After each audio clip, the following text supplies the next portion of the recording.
ሰላም ጤና ይስጥልኝ። ይህ የአማርኛ መጽሐፍት የዩቲዩብ የትረካ ቻናል ነው። በዚህ ቻናል ዘወትር ሰኞ፣ ረቡዕ እና አርብ ምሽት 3 ሰዓት ላይ የተመረጡ የአማርኛ መጽሐፍት ትረካዎችን ወደ እናንተ እናደርሳለን። በዛሬው የትረካ ሰዓታችን አርአያ ተስፋ ማርያም በ2013 ዓ.ም ከህወሓት ጓዳ በሚል ርዕስ ካሳተመው መጽሐፍ ውስጥ ያገኘነውን የተመረጡ ክፍሎች እንደዚህ አሰናዳ ነው። ትረካውን ማድመጥ ሲጀምሩ ቪዲዮ ላይክ ማድረጎን አይርሱ። ቻናላችንን ሰብስክራይብ ካላደረጉ ሰብስክራይብ በማድረግ የቻናላችን ቤተሰብ ይሁኑ። እስከ ትረካው ማብቂያ ድረስ አብራችሁን ቆዩ። ፈሪው መለስ ዜናዊ። ህወሓት በ1969 ዓ.ም አድዋ ከተማ ላይ አንድ ኦፕሬሽን ለማካሄድ እቅድ አወጣ። ያ ኦፕሬሽን ሲዘጋጅ የድርጅቱ ሊቀመንበር ስሁል ገሰሰ ቢሆንም ዶክተር አረጋዊ በርሄና ግደይ ዘርአጽዮንን ጨምሮ አብዛኞቹ የህወሓት አመራሮች ከአዛዥነት እርከን ላይ ነበሩ። አድዋ ከተማ ላይ እውን እንዲሆን የታሰበውን ባንክ የመዝረፍ ኦፕሬሽን እውን እንዲያደርጉም 12 ሰዎች ተመረጡ። ለአድዋ ኦፕሬሽን ከተመረጡ ታጋዮች ውስጥ ያኔ አፍላ ወጣት የነበረው መለስ ዜናዊ ሲካተት ኦፕሬሽኑን በበላይነት የመራው ተክለ ሃይማኖት ገብረ ዮሐንስ ወይም መሐይም ነበር። ተክለ ሃይማኖት ፌደራል ፖሊስ ውስጥ ከፍተኛ ኃላፊ የነበሩት የሻለቃ ዓለም ሰገድ ገብረ ዮሐንስ ታናሽ ወንድም ነው። የተመረጡት ታጋዮች በሌሊት ኦፕሬሽኑ ወደ ተፈጸመበት ስፍራ ሄደው ከጥበቃዎች ጋር ተኩስ ከፈቱ። ህወሓት ኦፕሬሽን ያለው የአድዋ ከተማ ባንክ ዘረፋም በውድቅት ሌሊት ተካሄደ። በተኩስ ልውውጡ በደፋርነቱና በጀግንነቱ የህወሓት ታጋዮች የሚያስታውሱት ተክለ ሃይማኖት ገብረ ዮሐንስ መሐይም ሕይወቱ ሲያልፍ፣ አንድ ታጋይ ደግሞ መስመር ስቶ የተቆፈረ ሽንት ቤት ውስጥ በመግባቱ ሕይወቱ አለፈ። የባንክ ዘረፋው ተጠናቆ ታጋዮች ወደ ትግል ስፍራቸው እየተመለሱ ባሉበት ንጋት ላይ የኃይል ቆጠራ ሲካሄድ 2 ሰዎች እንደሞቱ ሪፖርት ቢደረግም መለስ ዜናዊስ የት ሄደ ቢባልም በሰዓቱ ሊገኝ አልቻለም። የትግል አጋሮቹ ስለ እርሱ ቢጨነቁም ፈሪነቱ ተደጋግሞ የሚነገርለት መለስ ግን አንድ ህድሞ በድንጋይ የተሰራ ቤት ውስጥ ተደብቆ የአካባቢው ሰዎች አገኙት። ምን እያደረክ ነው ሲሉትም ታጋይ መሆኑን ገልጾላቸው ከሚያጋጥመው መከራ ዳነ። ድንጉጡ መለስ የአድዋ ባንክ ዘረፋ ከተካሄደ ከአንድ ቀን በኋላ ብቻውን መሳሪያውን እንደያዘ ወደ ትግል አጋሮቹ ተመለሰ። ለዚህ ድርጊቱ ለምን አይቀጣም በሚለው ላይ ታጋዩ ለሁለት ተከፈለ። አንድ ግዳጅ የተሰጠው ታጋይ ጠፍቶ ከመጣ ከደርግ ጋር ግንኙነት አድርጎ ድርጅቱን ሊሰልል ይሆናል በሚል እሳቤ፣ እንዲሁም ከድርጅታዊ ተልእኮ ደግሞ መሸሽ እንደ ወንጀል ተቆጥሮ የግድያ ቅጣት ያስከትላል። በዚህ መሰረት መታሰር አለበት፣ መገደል አለበት የሚሉ ጥያቄዎች በመለስ ላይ ተነሱ። ለህንፍሽፍሽ መነሻ ምክንያት ከሆኑት ነገሮች አንዱ ይሄ ነበር። መለስ ዜናዊ በወቅቱ ጥፋቱን አልካደም። ፈርቶ እንደተደበቀ በታጋዮቹ ፊት ተናገረ። ከዚያ በኋላ ህወሓት ለሁለት ተሰንጥቆ ድርጅቱ እስከ መፍረስ የደረሰበት ሁኔታ ተፈጥሮም ነበር። ይህንን ልዩነትና ክፍተት ተከትሎ የህወሓት ሊቀመንበር ስሁል ገሰሰ በነስብሃትና መለስ ተንኮል እንዲገደል ተደረገ።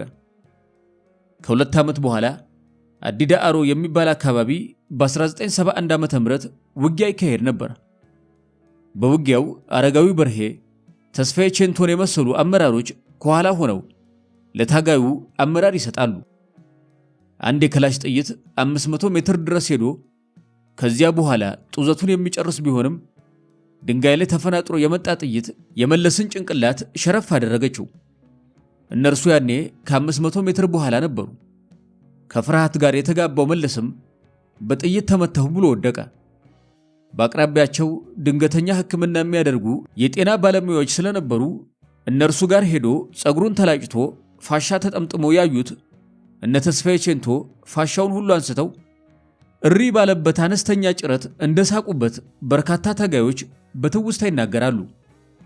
መለስ ዜናዊ በባህሪው በጣም ፈሪ ነው። ጀቶች በአየር ላይ ሲያንዣብቡ ሮጦ ጉድጓድ ውስጥ በመግባት የሚቀድመው የለም።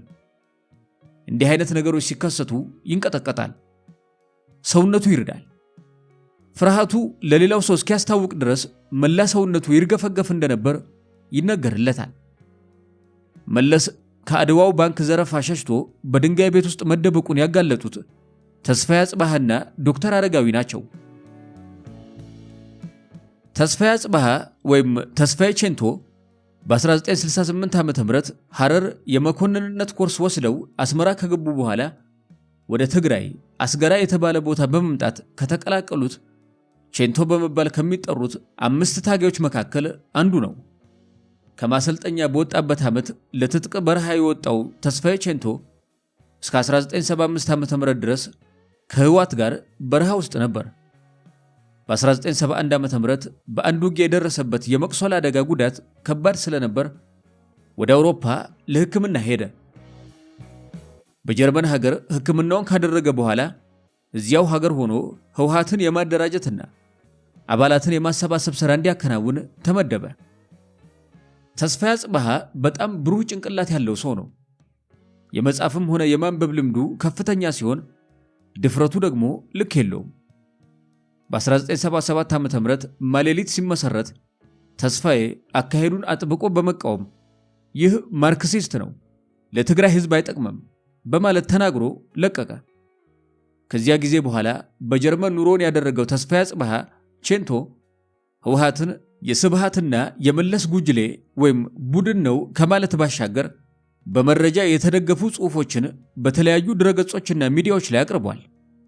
ከምንም በላይ መለስና ስብሃት የሚፈጽሙትን ሴራ በቅርብ የሚያውቅ እነርሱንም ጠንቅቆ የሚረዳ ሰው እንደመሆኑ መጠን የቼንቶ መረጃዎች ፋይዳቸው የጎላ ነው።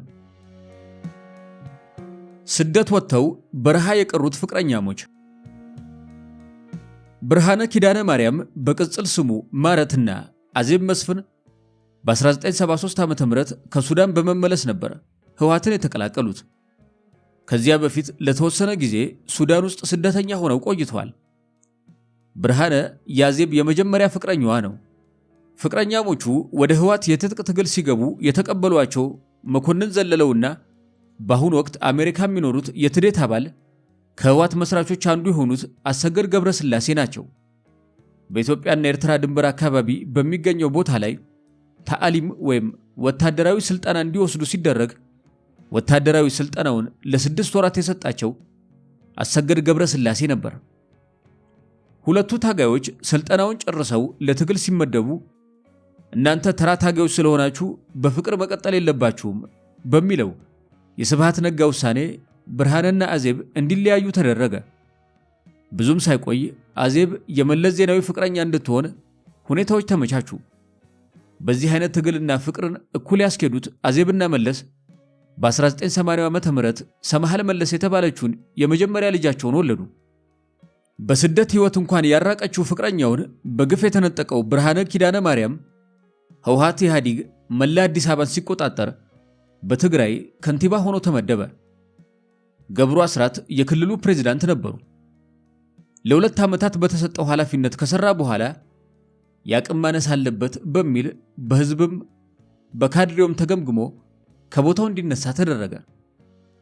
ከጥቂት ዓመታት በኋላ የዘር ፍሬዎችን ያመኛል በሚል ለሕክምና አሜሪካ ሄዶ የተወሰነ ጊዜ ቆይቶ ወደ ኢትዮጵያ ተመለሰ።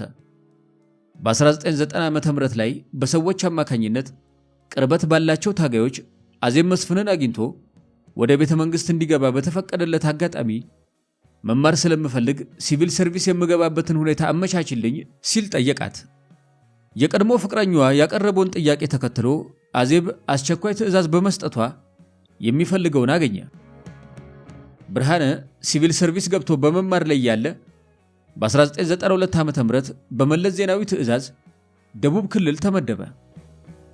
ከአንድ ዓመት በኋላ የህወሓት ክፍፍል ሲፈጠር ቢተው በላይና አባተ ኪሾን የመሳሰሉ በደቡብ ክልል ያሉ የኢህአዴግ ባለስልጣናት የአንጃው ደጋፊ ናቸው የተባሉ ሰዎች እንዲታሰሩ መረጃዎችን በማቀበል ረገድ ድርሻው ከፍተኛ እንዲሆን የሚነገርለት ብርሃነ ኪዳነ ማርያም በሳምሶናይት ብዙ ገንዘብ ይዞ ይመላለስ ነበር። ከክፍፍሉ በኋላ አውሮፓና አሜሪካ እየተጓዘ የትግራይ ተወላጆችን በመሰብሰብ የነ ተወልደ ስዬ ገብሩ አስራትና የሌሎች ግለሰቦችን ስም እየጠራ ክፍፍሉ ይፋ ሳይደረግ በፊት ከፍተኛ የስም ማጥፋት ዘመቻ አካሂዷል። በአሜሪካን የትግራይ ተወላጆችን ሰብስቦ በእነዚህ አሁን በሚባረሩት አፍራሽ ተልእኮ ባላቸው የአንጃ አባላት ላይ 51 ነጥቦችን የያዘ የአቋም መግለጫ አውጥተናል። አሁን ደግሞ በ52ኛ ደረጃ የትግራይ አልቃይዳ መሆናቸውን እናውጅ ብሎ ሲናገር ተሰብሳቢዎቹ እነዚህ ሰዎች ከሽብር ጋር ምን ያገናኛቸዋል? እንዴት ይህንን እንላቸዋለን? በማለት በጥያቄ ቢያፋጥጡትም ስያሜው ይገባቸዋል እያለ የመለስን አጀንዳ በማራገብ ረገድ ከፍተኛ አስተዋጽኦ አድርጓል። ብርሃነ እብሪተኛም ነው። አምባሳደሮችን እየጠራ እንደ ሕፃን ጉንጫቸውን በጥፊ ማቃጠል ከፍተኛ ደስታ ይሰጠዋል።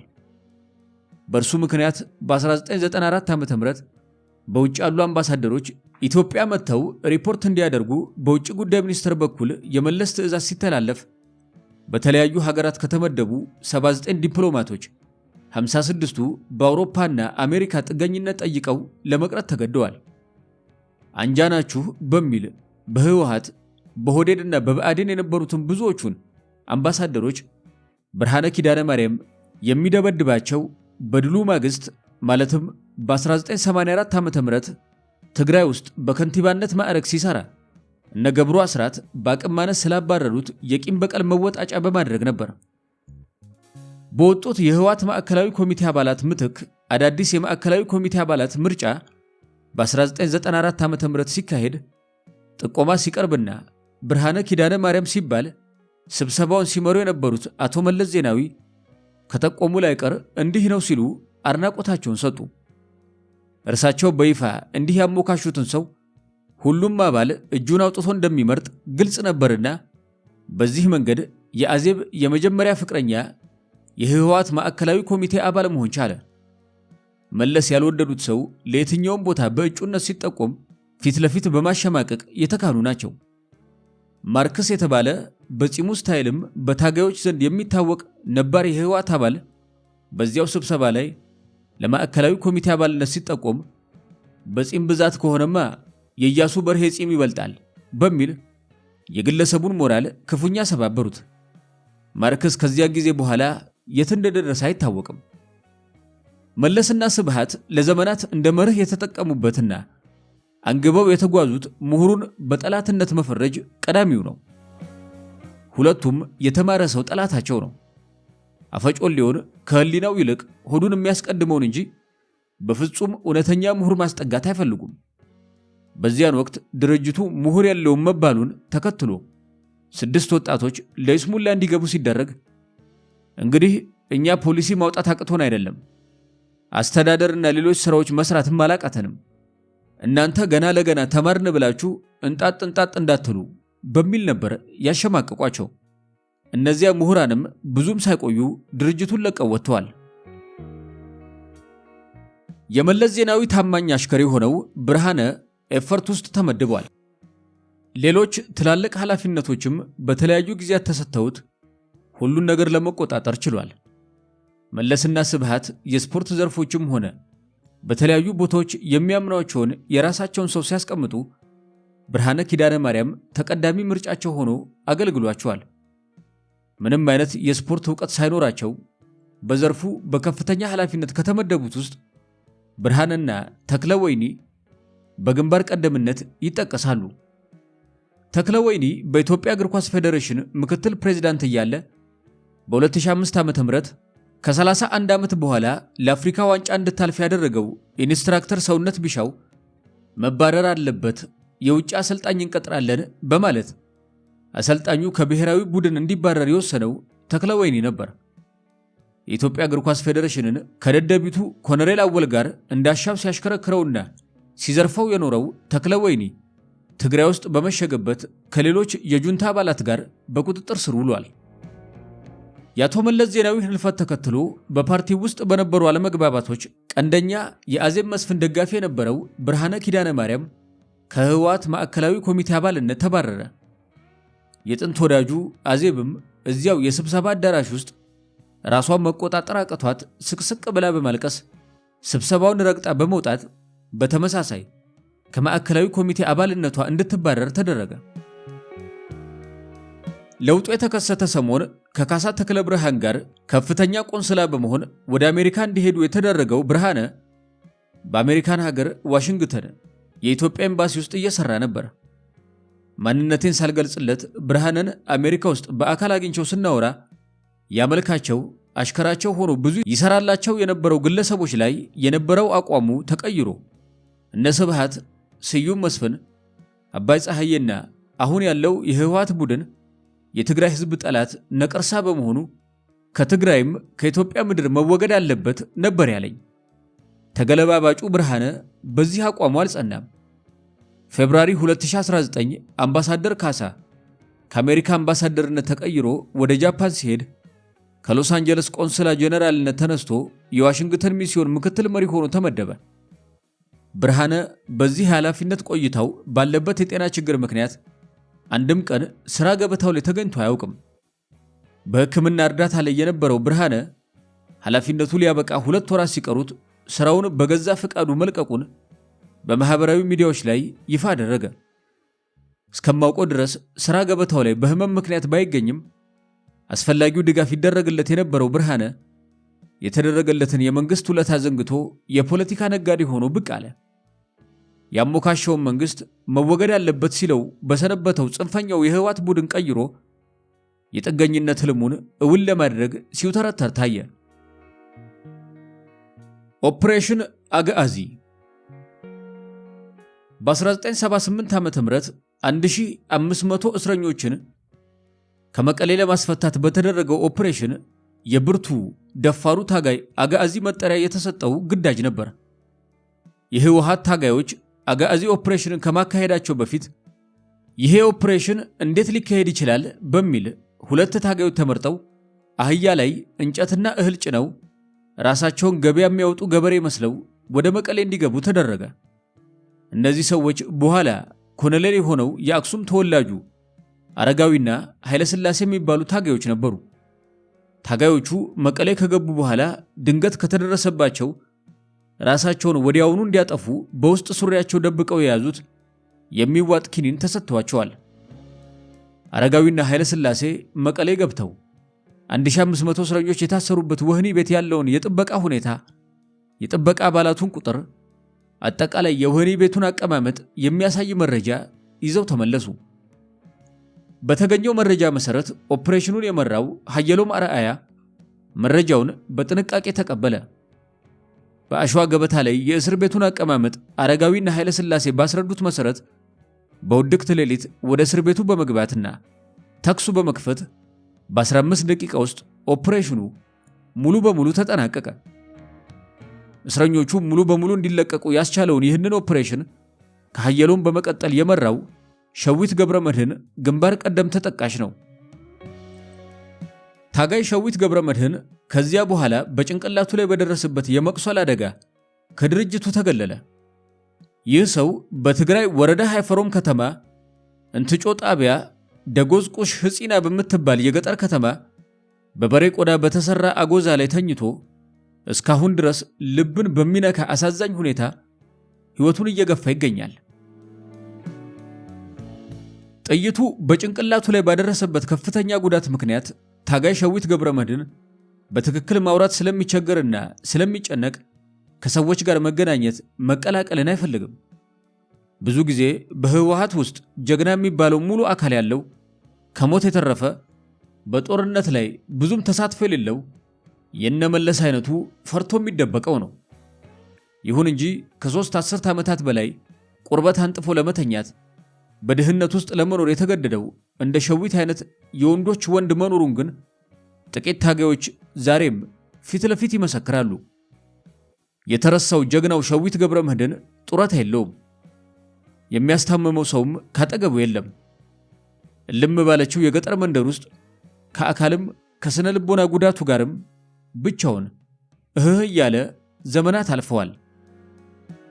ያኔ እስር ቤቱን ለመሰለል አህያ ይዘው መቀሌ ከገቡት 2 ታጋዮች መካከል ኃይለ ሥላሴ ወልዲያ ላይ በተደረገው ከባድ ውጊያ ህይወቱ ሲያልፍ፣ አረጋዊ አዲስ አበባ ገብቶ የመኮንንነት ኮርስ ከወሰደ በኋላ ኮሎኔል ሆኖ በመከላከያ ሰራዊት ውስጥ ተመድቦ ነበር።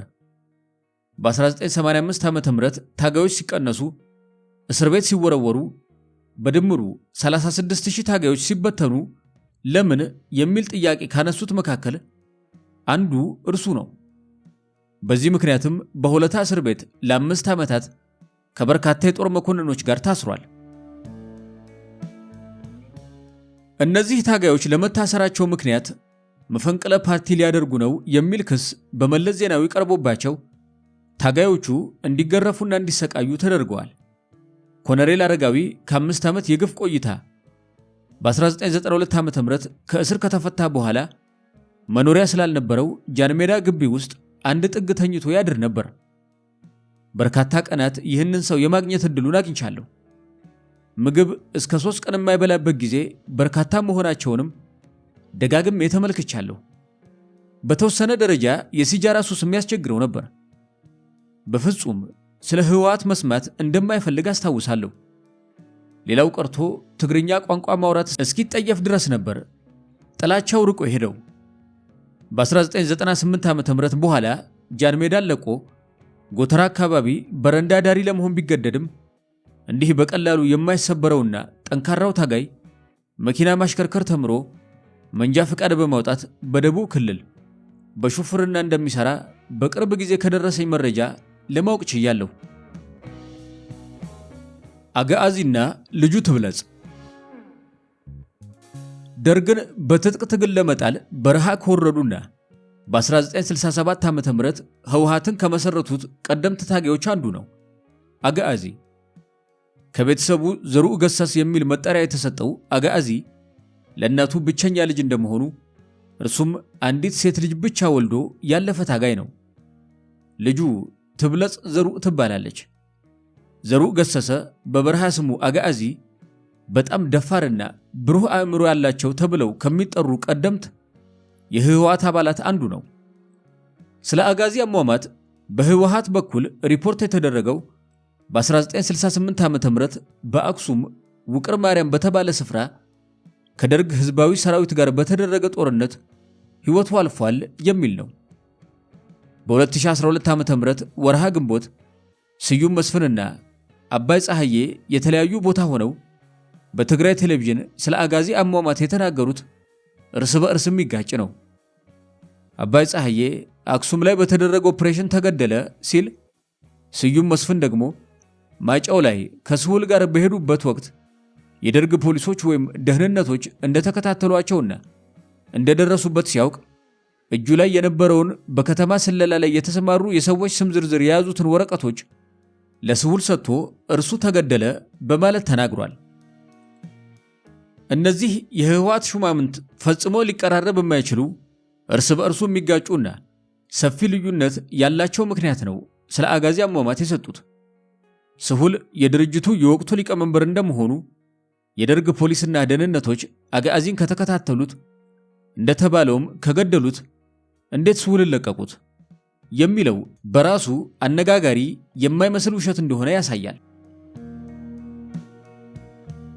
አሁን ትግራይ ውስጥ የሚኖሩና ህወሓትን ከመሰረቱት አንጋፋ ታጋዮች መሃል አንዱ ስማቸው ያልተጠቀሰ ስለ አጋዚ አሟሟት ሲያጫውቱኝ አክሱም ውቅር ውስጥ ውጊያ ሲደረግ በስብሃትና በመለስ በጥይት ተመቶ ተገሏል ነበር ያሉኝ። በሌላ አጋጣሚ ደግሞ አንድ ለእረፍት ወደ አሜሪካ የመጡ ሙሉ ለሙሉ ጠቅልለው ኑሯቸውን በአሜሪካ ያደረጉ ሁለት ነባር መስራቾችን በአካል አግኝቻቸው ስለ አጋዚ አሟሟት ስናወራ መጀመሪያ ያገኘሁትን መረጃ ባጠናከረ መልኩ በውጊያው መካከል ከኋላው ተመቶ በትውልድ መንደሩ አክሱም አካባቢ እንደተገደለ አረጋግጠውልኛል። አጋዚና የተወሰኑ ታጋዮች ትግል ላይ ሆነው የፈጸሙትን ተጋድሎና ሐሳብ የያዘች አንድ ደብዳቤ የካቲት 11 ቀን 1984 ዓ.ም በትግርኛ ቋንቋ ተጽፋ ይፋ ተደረገች። የደብዳቤው ሙሉ ይዘት ወደ አማርኛ ሲተረጎም እናንተ አርበኛ ታጋዮች ህዝባዊ ፍቅር፣ የነጻነት ጥማትና የብሔራዊ አንድነት መብት ብቻ አንግባችሁ 17 ዓመት ሙሉ የከፈላችሁት መስዋዕትነት በከንቱ አልቀረም። በእናንተ ድንቅ ታሪካዊ ጀግንነት በመላው ህዝብ ተሳትፎ ብሔራዊ ጭቆና ሰንሰለቱ ሊበጣጠስ ችሏል። በደማችሁ የዋጀው የህዝቦች ነጻነት ገና ከወዲሁ ሲፈነጥቅ እየታየ ነው።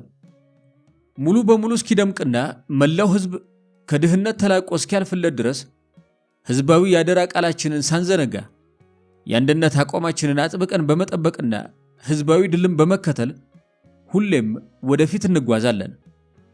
ምንም አይነት ግፍና በደል ወይንም ተጽዕኖ እንደማንቀበል፣ ለሌላው ህዝብም እንደማንመኝለት፣ ህዝባችንን ለመጨቆንና በሀገራችን ላይ ለሚነሳሳ ለማንኛውም የውጭ ኃይል እንደማንበረከክ ትላንትም ዛሬም ነገም ወደፊትም ለአፍታ ንቅንቅ የማይል ጽኑ ቃል ኪዳናችን ነው ይላል።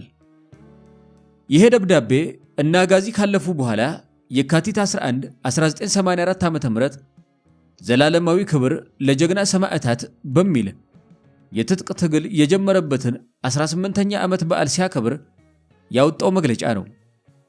ግን ይሄን የሚሉት ስብሃትና መለስ አጋዚን፣ ስሁል፣ ዋልታን ጨምሮ በሺህ የሚቆጠሩ ታጋዮችንና ንጹሃን የትግራይ ተወላጆችን ከ40 ሺህ በላይ ፊውዳል በሚል ገለው ስልጣን ከያዙ በኋላ ነው። ደብዳቤው ምንም አይነት ግፍና በደል እንደማንቀበል ለሌላውም ህዝብ እንደማንመኝለት እናረጋግጣለን ቢልም በተጨባጭ የታየው ግን እነመለስ በትረ ስልጣኑን እንደጨበጡ ደብዳቤውን በጻፉ ማግስት ብሔር እየለዩ አማራ ነፍጠኛ በሚል በምስራቅ ኢትዮጵያ በሺዎች የሚቆጠሩ የአማራ ተወላጆች በበደኖ ጭፍጨፋ እንዲያልቁ ተደርጓል። የኦሮሞ ተወላጆችን በኦነግነት በመፈረጅ እንዲሁም በኦሮሚያ ክልል በተለያዩ ስፍራዎች ትልቅ እስር ቤቶችን በመገንባት ማሰር፣ ማሰቃየትና መግደል የነመለስ ዋነኛ ተግባር ሆነ። ዛሬ በህይወት ከሌሉት ዶክተር ነጋሶ ጊዳዳና ከአንድ የኦሮሚያ ፖሊስ ባልደረባ ባረጋገጥኩት መሰረት ደምቢዶሎ ውስጥ የአጥሩ ርዝመት 8 ሜትር የሚሆን የኦሮሞ ተወላጆችን ማሰሪያ እስር ቤት ተገንብቶ ነበር። ከላይ የነ አጋዚ የትግል ቃል ኪዳን ጠብቀናል በሚል የተጻፈው ደብዳቤ ሐሰተኛ እንደነበር በዚያው ሰሞን የተፈጸሙ ግፎች በቂ ማስረጃዎች ናቸው። እነ ስብሃት ራሳቸውን ለገደሉት ሰው መታሰቢያ ወይም ማስታወሻ መገንባትና መሰየም ስራቸው እንደመሆኑ ለአጋዚ ወይም ዘሩ ገሰሰ አጋዚ ኦፕሬሽንንና አጋዚ ጦር የሚሉ ስያሜዎችን በመስጠት ራሳቸውን ነፃ ለማድረግ ሞክረዋል። አጋዚ ብቸኛ ሴት ልጁ ትብለጽ ተወልዳ ገና የ1 ዓመት ሕፃን ሆና በቅጡ ሳያሳድጋትና የአባትነት ፍቅሩ በሚያሻት ጊዜ አለሁልሽ ሳይላት ነበር ለትጥቅ ትግል በረሃ ያወረደው። እጅጉን የሚያሳዝነው ደግሞ ልጁ የ2 ዓመት ሕፃን እያለች ሕይወቱ ማለፉ ነበር። ትብለጽ እድሜዋ ከፍ እያለ ሲሄድ እንደማንኛውም ልጅ አባቷን የማግኘትና የማየት ጉጉት ያደረባት በመሆኑ እናቷን በየቀኑ መወትወትና መጠየቅ ጀመረች። እናት በጊዜው ለትብለጽ ስለ አባቷ የምትሰጣት መልስ የተርበሰበሰ ከመሆኑ ባሻገር ሁሉንም ነገር በደንብ ስታድግና ነገሮችን በቅጡ መረዳት ስትችል እንደምትገልጽላት ቃል ትገባላት ነበር። ከተወሰኑ ዓመታት በኋላ የዘሩ ገሰሰ አጋዚ ልጅ ትብለጽ ከእናቷና ከ6 የመንደሯ ልጆች ጋር በመሆን ወደ ኤርትራ በመሰደድ ኑሯቸውን በአስመራ አደረጉ። በአስመራ ከተማ እስከ 1979 ዓ.ም ትምህርቷን ስትከታተል የቆየችው ትብለጽ አንድ ወቅት እናቷ ከሌሎች ሰዎች ጋር ስለ አጋዚ አሟሟት ስትጫወት ሐቁን ተደብቃ በመስማቷ ከ4 ሴት ጓደኞቿ ጋር በመሆን ወደ ትግል በረሃ ተጓዙ። እንደ ትብለጽ አነጋገር ከሆነ በወቅቱ ለመታገል የወሰነችው አባቷ ለህዝቦች መብትና እኩልነት ሲል የከፈለውን መስዋዕትነት ግንዛቤ ውስጥ በማስገባት በተጨማሪም የአባቷን አርአያ ለመከተል ነበር። ህወሓትን ለመቀላቀል በምሽት ጉዞ የጀመሩት እነ ትብለጽ መንደፍራ ፍተሻ ጣቢያ ላይ በወታደሮች ተይዘው ለጠላት መረጃ ልታቀብሉ ነው በሚልም ታሰሩ። በእስር ቆይታዋ ትብለጽ ከፍተኛ ድብደባ ተፈጽሞባታል። በ1997 ዓ.ም በአካል ባገኘኋት አጋጣሚ ድብደባው በሰውነቷ ላይ ትቶት የሄደውን ከፍተኛ ጠባሳ አሳይታኛለች። ለዓመታት ያህል የታሰሩት እነ ትብለጽ በመሃል አንድ ጓደኛቸው ብትረሸንም በአንድ ቀና ወታደር እገዛ ከእስር ቤት ለመውጣትና ከሞት ለመትረፍ ቻሉ። ብዙም ሳይቆይ ሕይወቷን ከታደጋት ወታደር ጋር ወላጅ እናቷ እንዳጋቧት ትብለጽ ባንደበቷ አጫውታኛለች። በ1983 ዓ.ም ትብለጽ ዘሩ ወይም አጋዚ ባለቤቷና ወላጅ እናቷ ወደ አዲስ አበባ መጡ። ሰራዊቱ በመበተኑ ስራ የፈታው የትብለጽ ባለቤት ኑሮን ለማሸነፍ ቤተሰቡንም ለመታደግ ዘበኝነት ቢቀጠርም ትብለጽ ሁለት ልጆቿን ወንድና ሴት ካፈሩት ባለቤቷ ጋር ሞት የተባለው የሰው ልጅ ክፉ ጠላት ድንገት አለያያት። ምንም መተዳደሪያ የሌላት ይቺ ምስኪን ወጣት ከፍተኛ ችግር የሆነባት መጠለያ ቤት ማጣቷ ነበር። ከህፃናት ልጆቿና ከእናቷ ጋር በችግር አረንቋ ውስጥ በመዘፈቋ የመንግስት ወይም የቀበሌ አነስተኛ ቤት ለማግኘት በየአቅጣጫው ጥያቄ ብታቀርብም መልስ የሚሰጣትና የሚተባበራት ጠፋ። በዚህ የመከራ መንገድ እያናወዘች ባለችበት በ1985 ዓ.ም አንድ ቀን ከአባቷ የትግል አጋር ጀነራል ሀየሎም አርአያ ጋር የመገናኘት አጋጣሚ ተፈጠረላት። ያለችበትን አስቸጋሪ ሁኔታ በተገነዘበው በሀየሎም አርአያ እርዳታ አማካኝነት ባገኘችው አነስተኛ የቀበሌ ቤት በመግባት እናቷ ተሯርጦ በሚያገኙት ገንዘብ ሁለት ጨቅላዎችን ይዞ ኑሮን ማጣትን ብትገዳደረውም በ1992 ዓ.ም ጠንካራዋ ወላጅ እናቷ የአጋዚ ባለቤት በበሽታ ያልጋ ቁራኛ ሆነች። እናቴ እየታመመችና ወጪውም እየከበደ በመምጣቱ የቤት ኪራይ እንኳን መክፈል ከማንችልበት ደረጃ ደረሰን። ህመም የጸናባት እናቴ ሳትድን ቀረች። እርሷ በሞተች በዓመቱ ከቤት እንድንወጣ ተደረገ። ምንም መውደቂያ አልነበረንም በማለት ፈታኙን ጊዜ የምታስታውሰው ትብለጽ ዘሩ ኑሮ ካደቀቃት ይበልጥ የውስጥ ጉዳቷ ትልቅ የህሊና ስብራት ያደረሰባት በመሆኑ አሳዛኝ ታሪኳን የምትተርከው አንገቷን እንዳቀረቀረች ነበር። ቀርቦ ላያት ሁሉ አንጀት የምትበላው የዚያ ጀግና ልጅ አባቷ የከፈለው መስዋዕትነት በማፊያው የህወሓት ቡድን የተፈጸመበት ግፍና በደል ተረስቶ ከነ ህፃናቱ ጎዳና ላይ ተጣለች። ትብለጽ ማለቂያ ከሌለው ተደራራቢ ችግሯ በተጨማሪ በልብ ህመም ክፉኛ ትሰቃይ ነበር።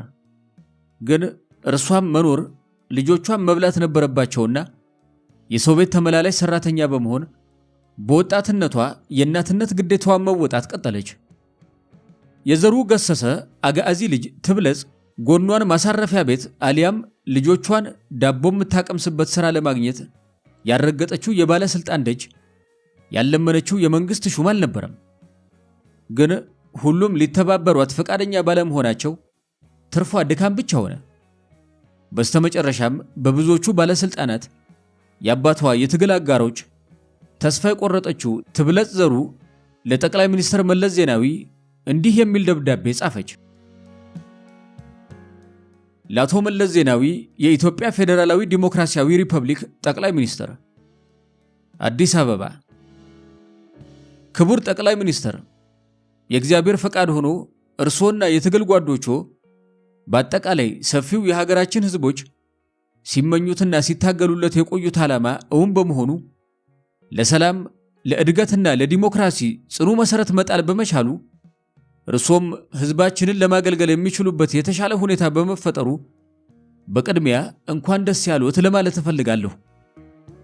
ክቡር አቶ መለስ፣ ሌላ አማራጭ መንገድ ባለማግኘቴ ይህችን ማስታወሻ ለመላክ የተገደድኩ ሲሆን ደብዳቤ እርሶ ዘንድ ብትደርስልኝ ለደረሰብኝ ችግር መፍትሄ እንደምትሰጡኝ እምነቴ ጽኑ ነው።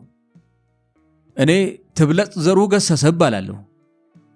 ዘሩ ገሰሰ አጋዚ ከግንባር ቀደም የህወሓት ታጋዮች አንዱ መሆኑን ለእርሶ ከዚህ በላይ ማስታወስ አስፈላጊ አይመስለኝም። ነገር ግን ከእርሶ ዘንድ ቅርበት ያላቸው ጥቂት ሰዎች በአካል ጭምር የሚያውቁኝ ቢሆንም ለደረሰብኝ ችግርና ስላለሁበት አስከፊ ሁኔታ ግምትና ክብደት ሰጥተው ግን አያውቁም። ለብዙ ዓመታት በአስመራና በሁመራ ያለምንም ረዳት ስንከራተት የቆየው በመሆኑ በትምህርቴ በኩል ብዙም አልገፋሁም። በመሆኑም መከራ የበዛብኝና የተደራረበብኝ ኑሮን ለማሸነፍ ያልቻልኩ ያልታደልኩ ፍጡር ነኝ። እናም ላቀረብኩት ማስታወሻ ጊዜና ቦታ የሚሰጡ መሆኑን እያመንኩ ምላሽዎን በጽኑ ተስፋ ጠብቃለሁ። ትብለጽ ዘሩ አድራሻና ፊርማ አለው።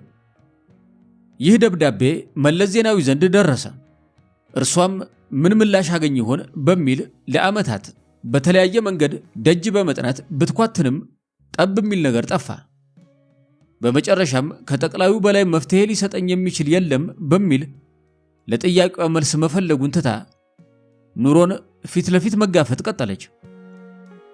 ትብለጽ በዚህ የመከራ ህይወት ውስጥ እያለች በ1997 ዓ.ም ሰኔ 1 ቀን በአዲስ አበባ ከተማ አንድ አስደንጋጭ ነገር መከሰቱን ሰማች። በአጋዚ ስም የሚጠራው መከላከያ ሰራዊት በመዲናዋ እምብርት የፈጸመው ዘግናኝ የግድያ ድርጊት ነበር። የኔን ማንነት የማያውቁ ሰዎች ከዚሁ ሰራዊት ጋር በተያያዘ አጋዚ ማለት ትርጉሙ ምንድነው እያሉ ጠይቀውኛል። ያም ሆነ ይህ አባቴ አጋዚም ሆነ እርሱን የመሰሉ ታጋዮች የሞቱት ለታላቅ ክብር ዓላማ ነበር። አባቴ መጀመሪያ በረሃ የወጣው ለመላው የኢትዮጵያ ህዝብ ዲሞክራሲያዊ ስርዓት ለማምጣት ሲል ነው። እርሱ የሞተው ለዚህ ህዝብ ነፃነት ሲታገል ነው። እኔ ልጁ በአባቴ የተሰየመው አጋዚ ጦር የፈጸመውን ድርጊት ስሰማ በጣም ይቀፈኛል። አባቴም ሆነ ሌሎች ታጋዮች የሞቱት ለእንደዚህ አይነቱ አረመኔያዊና ዜጎችን በጅምላ ለመግደል አልነበረም ስትል ነበር ትብለጽ መለስ ዜናዊና ስብሃት ነጋ በግፍ ባስገደሉት አባቷ ስም የሚጠራውን አጋዚ ጦር በተመለከተ አቋሟን የገለጸችው። ትብለጽ የአጋዚ ጦርን በተመለከተ ቁጭቷ ሰፊ ነው። ስለዚህ ጉዳይ ሁሉም ኢትዮጵያዊ ማወቅ ያለበት ነጥብ አለ ትላለች። ይሄ በእርሱ ስም የተሰየመው ጦርና ለሰው ልጆች ነፃነት፣ እኩልነትና ትክክለኛ ፍትህ ሲል የተሰዋውን አጋዚን ነጣጥሎ መመልከት ያስፈልጋል። አጋዚ ለዚህ መሰል አረመኔያዊ ድርጊት አይደለም የሞተው። አንድም ንጹህ ሰው መሞት የለበትም። ይህ እንዳይሆን ነበር እውነተኞቹ ታጋዮች ትልቅ መስዋዕትነት የከፈሉት። የተሰማኝን ጥልቅ ሐዘን እንዴት አድርጌ እንደምገልጽ አላውቅም። ለተከሰተው ጥፋት እንዲህ ነው ብዬ ለመናገር ቃላት ያጥረኛል። የውስጤ ሐዘን ከምገልጸው በላይ ነው። ደግሞም የአጋዚና የሌሎች ታጋዮች ዓላማ ከተሻረ እንደማንኛውም ተራ ሰው ከተቆጠረ ስለ እነርሱ ማንሳት ተገቢ አይደለም። አጋዚ ሞቷል ከተባለ ሞቱም እንደ ተራ ነገር ከተወሰደ በአጋዚ ስም መነገድ የለበትም። ለህዝብ ብሎ እስከሞተ ድረስ ምንም ይሁን ምን ህዝቡን የሚጎዳና የሚያሳዝን ነገር በስሙ ማድረግ አልነበረባቸውም፣ አይገባቸውም። አጋዚ ለግሉ፣ ለቤተሰቡ፣ ለጥቂቶች ወይም ለኔ ለልጁ ጥቅም ለማስገኘት ብሎ አይደለም በወጣትነት ዘመኑ የሞትን ጽዋ የተጎነጨው። ዓላማው በግልጽ ይታወቃል። ምንም እንኳን እኔ ልጁ ለችግር ተጋልጬ በትግል ጓዶቹ ቀን ስባዝኑዬ ማታ የምወድቅበት መጠለያ እንኳን ተነፍጌ የጎዳና ህይወት ለመግፋት ብገደድም የበለጠ የከፋኝ የአጋዚ ስም በሌላው ዓለም ሳይቀር በክፉ እየተነሳ መስዋዕትነት የከፈለበት ትግል ወደ ጎን መገፋቱ ነው። በእርሱ የሚጠራው ሰራዊት የወሰደው አስደንጋጭና አሳዛኝ እርምጃ አጋዚ የሚለው መጠሪያው ጋር አብሮ እየተነሳ በብዙዎች ዘንድ እንደ ጨካኝ እየተፈረጀ ነው። ይህ በጣም ያሳዝነኛል።